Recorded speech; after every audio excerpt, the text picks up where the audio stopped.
बड़े घर की छोटी बहू, नया धमाका।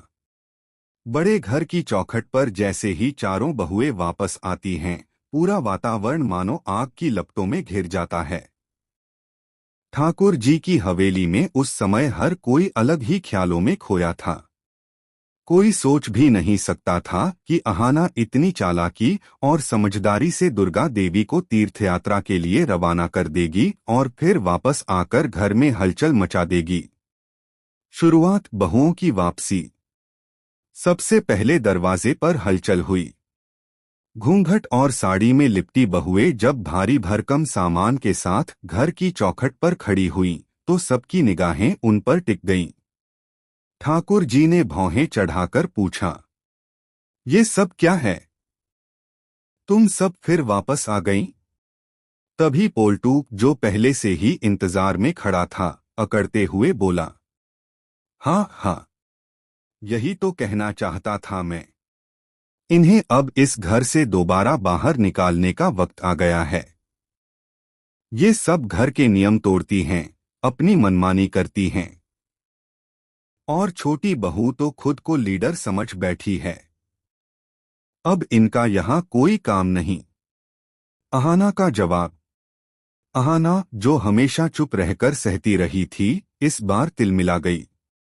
उसकी आवाज में ऐसा दम था कि पूरा आंगन गूंज उठा। पोल्टू दा, आवाज ऊंची मत कीजिए। अगर मैंने भी सबके सामने बोलना शुरू कर दिया ना, तो आपकी सारी हेकड़ी हवा हो जाएगी। बताइए, क्या आप लोगों के घर की बहुओं को इस तरह बेइज्जत करना ही आपकी मर्दानगी है? अगर हाँ, तो मैं अभी यहीं सबको बता दूंगी कि आप लोग किस तरह हम पर जुल्म ढाते हैं।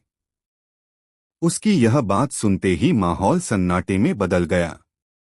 सबको लगा कि अहाना इस बार चुप नहीं बैठेगी।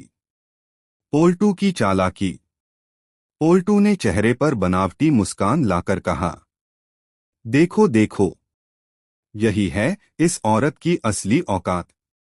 घर में रहना है तो नियम मानकर रहो, वरना दरवाजा खुला है। लेकिन असली मजा तो तब आया जब पोल्टू ने हंगामा करते करते अचानक कह डाला, मुझे तो लगता है कि अहाना और मेरी बीवी मंजली को घर से बाहर निकाल देना चाहिए। यही सबकी जड़ है। अर्जुन का मौन। यह सुनकर सबकी नजर अर्जुन पर गई। सबको लगा वह अपनी पत्नी अहाना का साथ देगा। लेकिन अर्जुन चुप रहा। उसके चेहरे पर अजीब सा भाव था, जैसे वह पोल्टू की बात से सहमत हो।